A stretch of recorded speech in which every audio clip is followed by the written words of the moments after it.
வணக்கம்.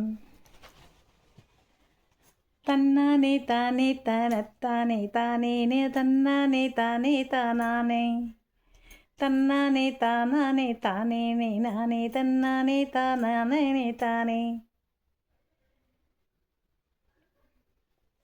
ரொம்ப எல்லாம் அப்படியே சொம்பி போய் ஐயோ தினம் பார்க்கணும் அப்படின்னு சோம்பலாக இருக்கீங்கள்ல, அதுக்கு ஒரு சின்னோண்டு பூஸ்ட்.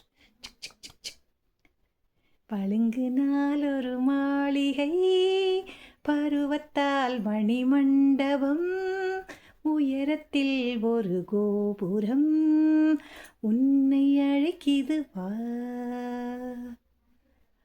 பளிங்கினால் ஒரு மாளிகை எது? திருக்குறள் புத்தகம்.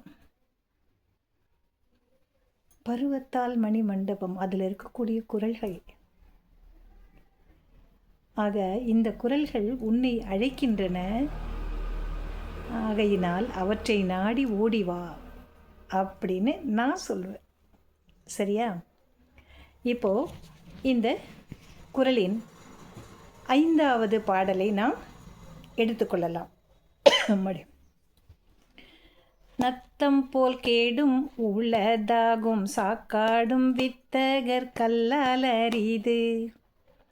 நத்தம் போல் கேடும் உளதாகும் சாக்காடும் வித்தகர் கல்லால் அரிது. இந்த திருக்குறளில் நமக்கு எந்த ஒரு விஷயத்தை அவர் சொல்ல வருகிறார்? ஏதாவது ஒரு சின்ன தகவலை நமக்கு அவங்க சொல்கிறாங்க இல்லையா, அது என்ன தகவல் அப்படின்னு நம்ம கவனிக்கணும். ஒரு மனிதன் வளருகிறான் அப்படின்னு சொல்லும்போது புகழ் கிடைக்குது இல்லையா? புகழ் கிடைக்க கிடைக்க புகழ் வளர்ந்து கொண்டே போகிறது. ஆனால் மனிதன் என்ன ஆகிறான்? தளர்ந்து கொண்டே வருகிறான். மனுஷனுக்கு வயசு ஆக ஆக ஆக தளர்ச்சி வருகிறது, புகழ் ஓங்குகிறது. புரியுதா? இப்போது புகழ் உடம்பு வளர மனித உடல் தளர்ச்சி அடைகிறது. அது இயற்கை. ஆமாம், வயசு ஆக ஆக என்ன ஆகும்? உடலில் தளர்ச்சி ஏற்படுவது இயல்பு. ஆனால் புகழ் என்ன பண்ணுது?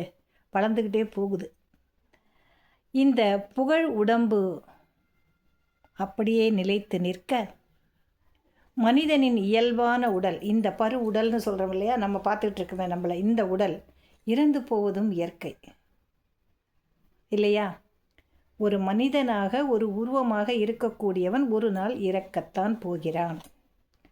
ஆனால் இந்த புகழானது நிலைத்து நிற்கும். அது ஒருபோதும் இரவாது. யாருக்கு? திறன் உடையார்க்கே இயலும். என்ன திறன்? என்ன திறன் உடையார்? ஈகை திறன் உடையார். மற்றவர்களுக்கு உதவி செய்ய வேண்டும் என்று எண்ணக்கூடிய திறன் உடையவர்களுக்கு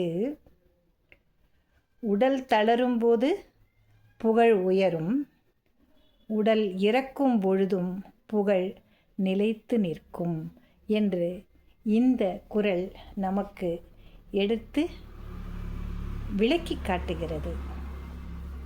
நன்றி. அடுத்த குறளில் காணலாம்.